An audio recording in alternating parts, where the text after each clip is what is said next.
హైదరాబాద్ సిటీలోని చంద్రాయణగుట్ట, చార్మినార్, బహదూర్పుర అసెంబ్లీ నియోజకవర్గాల్లో ఎంఐఎం నేతలు, కార్యకర్తలు రిగ్గింగ్కు పాల్పడ్డారని, ఈ 3 సెగ్మెంట్లలో ఓట్ల లెక్కింపు ఆపాలని ఎన్నికల కమిషన్కు కాంగ్రెస్ ఫిర్యాదు చేసింది.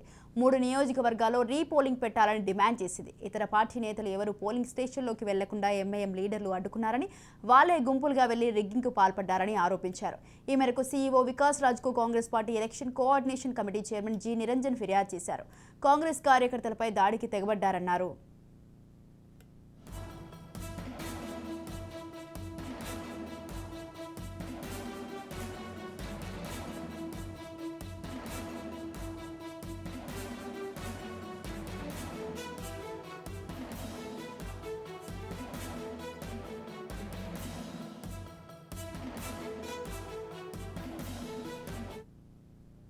ఎంఐఎం కార్యకర్తల బెదిరింపులకు పోలింగ్ సిబ్బంది కూడా ఏమీ చేయలేకపోయారన్నారు. పోలింగ్ ఏజెంట్లను వెళ్లిపోవాలంటూ అక్కడి పోలీసులు, ఎన్నికల అధికారులు ఆదేశించారన్నారు.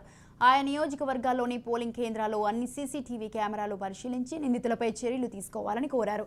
ఆ తర్వాతే అక్కడి ఓట్లను లెక్కించాలని డిమాండ్ చేశారు. 3 లక్షల మంది పోలింగ్ సిబ్బంది ఉంటే కేవలం 1.80 లక్షల మందే పోస్టల్ బ్యాలెట్ ఉపయోగించుకుంటున్నట్లు సీఈఓ వికాస్ రాజ్ చెప్పారన్నారు. మిగిలిన వారికి ఎందుకు పోస్టల్ బ్యాలెట్ ఇవ్వలేదని ఆయన ప్రశ్నించారు.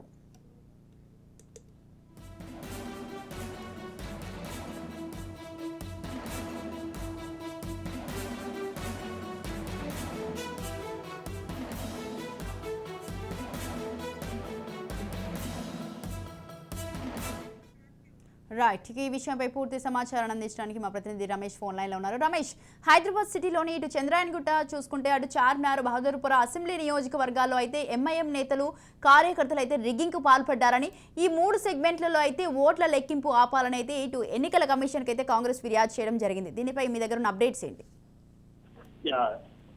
ఇటీవల తెలంగాణలో జరిగినటువంటి ఎన్నికలకు సంబంధించి జిహెచ్ఎంసీ పరిధిలో ఉన్నటువంటి 3 నియోజకవర్గాల్లో కూడా పెద్ద ఎత్తున ఒకే పార్టీకి సంబంధించిన నాయకుడు ఓట్లు ఎత్తిచ్చినటువంటి ప్రోగ్రామ్ అయితే జరిగింది. దీనికి సంబంధించి రిగ్గింగ్ జరిగినట్టుగా కూడా ఎలక్షన్ కమిషన్ కు ఫిర్యాదులు అందినాయి. దీంతో పాటు వెబ్కాస్టింగ్ ను కూడా ఏర్పాటు చేసిన పరిస్థితులలో అయితే వీటికి సంబంధించినటువంటి ఎవిడెన్స్ కూడా దొరుకుతుంది.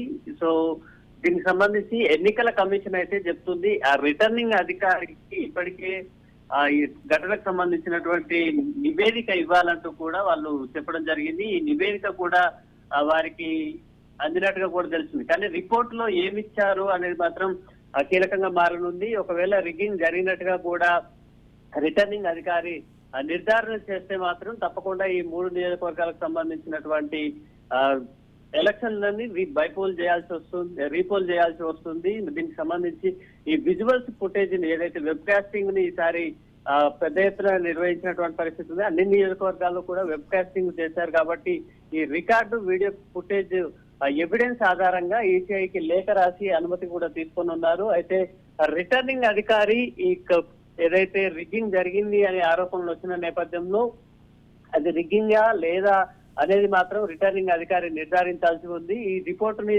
ఇంకా రిపోర్ట్ పై ఇంకా ఎలక్షన్ కమిషన్ అయితే స్పందించాల్సి ఉంది. సో ఒకవేళ రిగ్గింగ్ జరిగినట్టుగా కూడా ఎలక్షన్ అధికారులు భావిస్తే కనుక తప్పకుండా ఈ 3 నియోజకవర్గాలకు సంబంధించి రీపోలింగ్ నిర్వహించేందుకు మాత్రం అవకాశం ఉంది. Right, thank you Ramesh, thanks for the details.